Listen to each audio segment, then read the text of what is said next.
Vous là, je ne sais pas si c'est une provocation ou bien vous voulez me tester pour voir si je vais changer de langage concernant la demande d'asile. Je ne sais pas pourquoi vous fatiguez. Je ne vais jamais changer de langage à propos de ça. Ce que j'ai dit le premier jour, c'est ça que je vais dire chaque jour.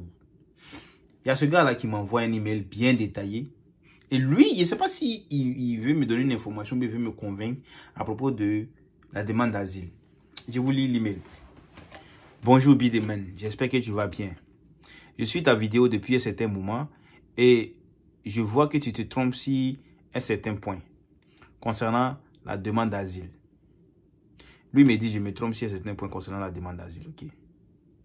Moi, j'ai 2 frères qui sont partis au Canada et qui ont demandé l'asile et aujourd'hui, ils sont résidents permanents.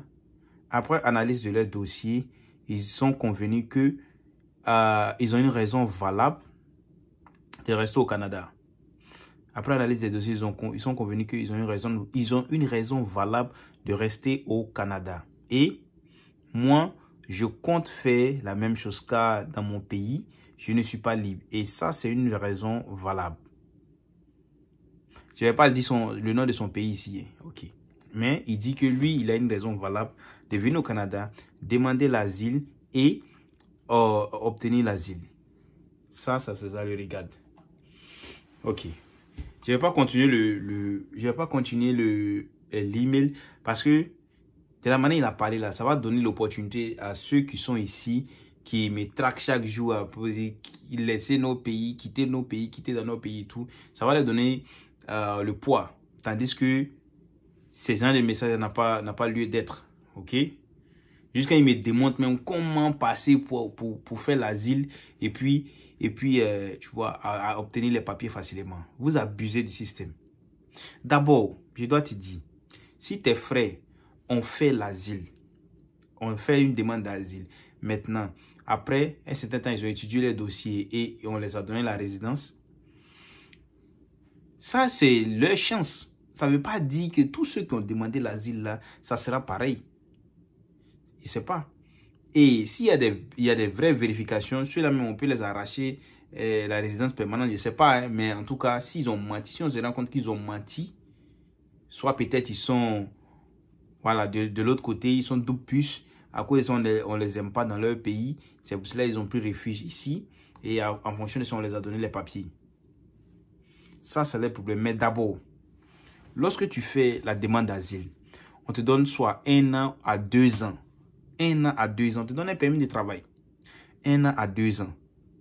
Pour que tu puisses travailler. Parce que tu ne vas pas venir demander l'asile et ils vont te laisser dans le pays comme ça. Tu dois travailler, tu vas payer les taxes, ça les arrange. Lorsque tu travailles, tu payes les taxes, ça arrange le gouvernement. Toi, si ça t'arrange, tu vas prendre goût du Canada. Ouais, tu vas prendre goût. Oh, je suis au Canada maintenant. C'est sûr qu'ils ne vont pas me mettre dehors. Et puis, brusquement, après 2 ans, où tu es bien installé, où tu es bien habitué maintenant au système canadien, et que tu as perdu les traces de l'autre côté, on te dit, monsieur, le procès n'a pas marché, tu n'as pas les raisons valables pour avoir l'asile au Canada, tu dois retourner dans ton pays. Comment tu fais? Dans ces situations-là, comment tu vas faire? Parce que ça, moi je pense que c'est une situation qui est plus compliquée que tout. Parce que quoi? Imagine, tu as travaillé au Canada ici. Tu as fait des choses, tu as acheté des choses, soit tu as une voiture, peut-être même tu veux t'acheter une maison. Je ne sais pas si ceux qui demandent l'asile, on leur permet de prendre les maisons, c'est-à-dire faire un down payment et puis payer sur 20 ans et tout. Parce qu'on ne sait pas les choses là, si tu vas avoir la résidence permanente ou pas. On ne sait pas. Donc, ton dossier est en train d'être étudié.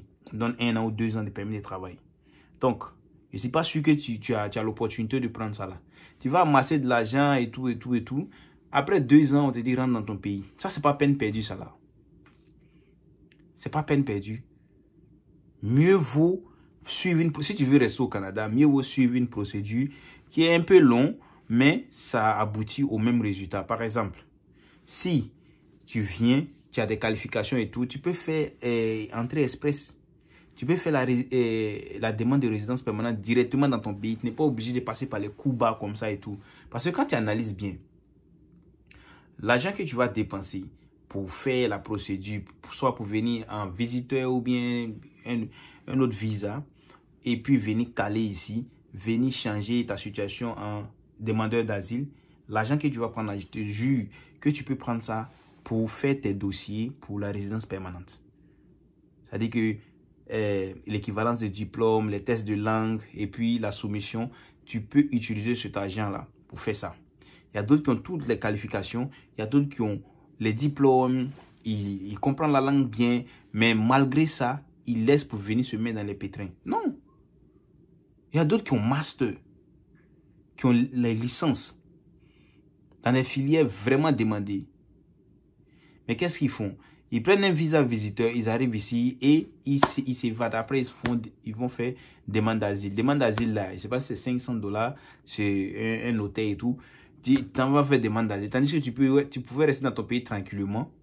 Fais ta procédure de résidence permanente. Si ton objectif, c'est de venir vivre au Canada ici, fais ta procédure de résidence permanente tranquillement et venir. Ou bien, tu peux venir soit en étudiant, tu peux venir étant étudiant. Et tu étudies, tu as un diplôme canadien. Si tu veux rester à la fin, tu cherches avec ton permis de travail post-diplôme, tu cherches comment on appelle ça?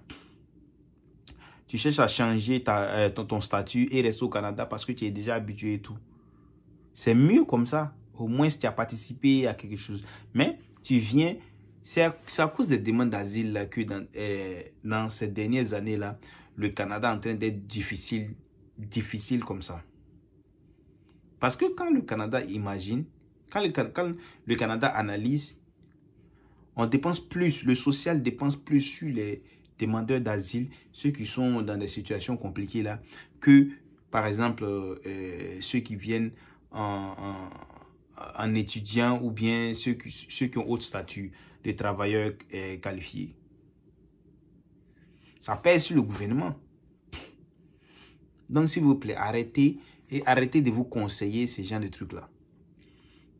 Ceux qui viennent et puis ils sont dans des situations compliquées et ils n'ont pas de recours, si ce n'est pas pour demander l'asile, là, je n'ai pas dit non.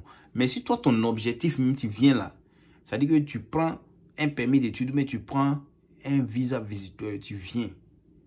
Ça veut dire que toi, ton objectif, ton but là, c'est de venir et aller demander l'asile. Non, arrêtez ça s'il vous plaît. L'asile, c'est pour ceux qui sont vraiment nécessiteux. C'est-à-dire ceux qui ont vraiment besoin de ce statut-là pour pouvoir être protégés.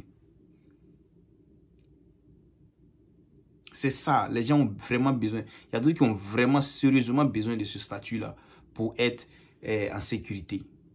Et vous gâchez ça. Et tu es content. Ouais, il a fait demande d'asile. Celui-là, il croit que moi... Non! Tu es un sorcier. À bon attendant, salut. N'oubliez pas de vous abonner à la chaîne, partager la vidéo et liker la vidéo. On se dit à la prochaine vidéo. Peace out.